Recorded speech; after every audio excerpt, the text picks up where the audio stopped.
Hello, this video is to explore Google Chrome extensions. This video is intended for people who have limited knowledge or understanding of Chrome extensions. If you are familiar and aware of them, this probably isn't for you. If you use them regularly, this video is not for you. So, we're going to look at what are they and how do we use them. So, the first thing, what is a Google Chrome extension? Google explains here that extensions are small software programs that customize the browsing experience. These are not programs that you download to any computer. They are living in your Chrome browser. Okay? So that means that you can access them only through Chrome, not on your computer, but Chrome is on your computer.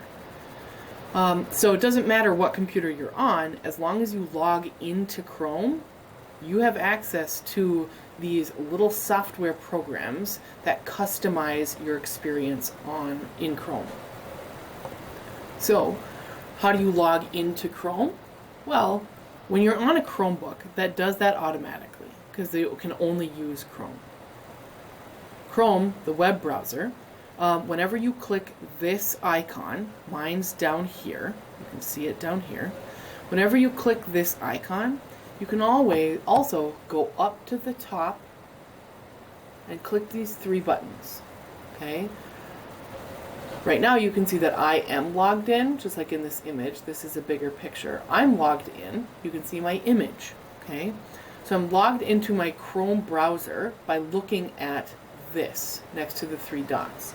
You'll notice this picture, that is just logging into your Google account. You can do that on Firefox, you can do that on Microsoft Edge. This is not Chrome, this is Google.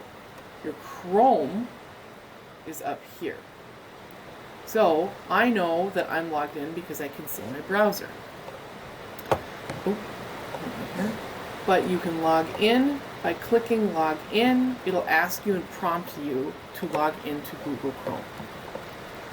Once you're logged into Google Chrome, and again, you see that by this picture next to the three dots, not the Google account, but this is your Chrome account.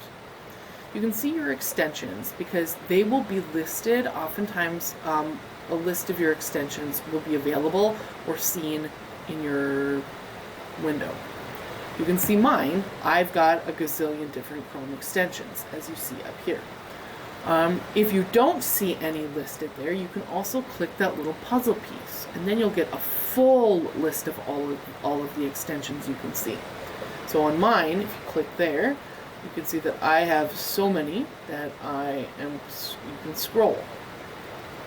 So if you want to see, if you don't see any Chrome extensions up here, then you can click that puzzle piece to see the Chrome extensions.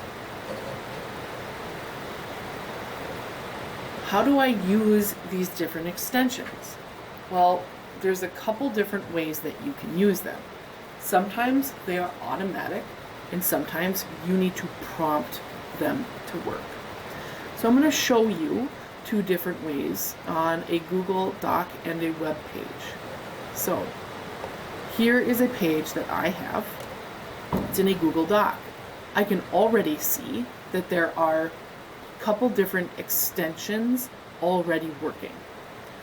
You'll notice that I have something called Draft Back, and it's already a little button that tells me this is how many times a document has been edited. I literally copy and pasted this document, so only one revision has happened, okay? Or I copied this from somewhere. This is another one. This is a GPT-0 extension that does basically the same thing as Draft Back, so don't worry about that. But these are extensions that you can see that I have access to. Draft Back is here listed. I don't have to click it because it's automatic. GPT-0, Origin by GPT-0, is already working, but I can also prompt it. I'm not going to prompt it because it's not a big deal. I also have yet another extension that does literally the exact same thing as those two, and that is what's listed here. This is called Revision History, and again, it tells me everything about a document just by opening it. I have that added as one of my extensions here. I don't need to click it because it automatically works. Cami is another extension that I have. I have it here as an extension. I don't need to click it because it shows up here. So sometimes extensions are just always working. I will show you a couple extensions that you can prompt to use. So I have, I have this outline of Minnesota that I would like to utilize. I want to make a video in Edpuzzle using this image. So what I'm going to do is I'm going to click my puzzle piece, and then I'm going to click down on Edpuzzle. Now Edpuzzle is prompting me and asking me what would I like to use to create this video. So if I just want to use this Minnesota image and talk about it, I can just start by saying, yep, I just want to use this tab, or I want Edpuzzle to look at my entire desktop. Okay, so everything here, so I don't have to keep clicking, every time I click a different tab, it will work. Or I can say only show the camera, which would be my ugly mug. Okay, so, but Edpuzzle has to be prompted if I want to create a video.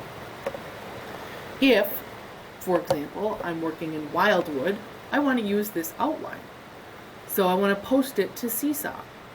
I can click my Seesaw icon here, or I can go down to Seesaw. Where did it go? I had it. So what happens when you're gonna, there we go.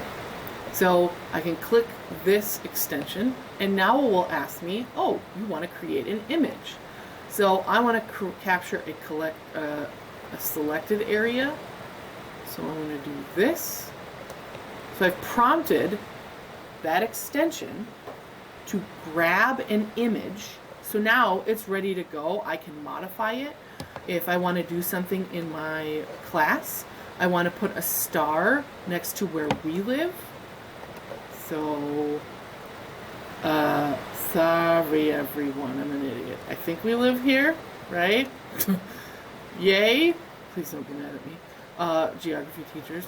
So I want to do that, and now I can post it. I'm ready to go, and I'm going to post it to, oh my god, not any Q Anderson classes. But that would typically be like for my class, right?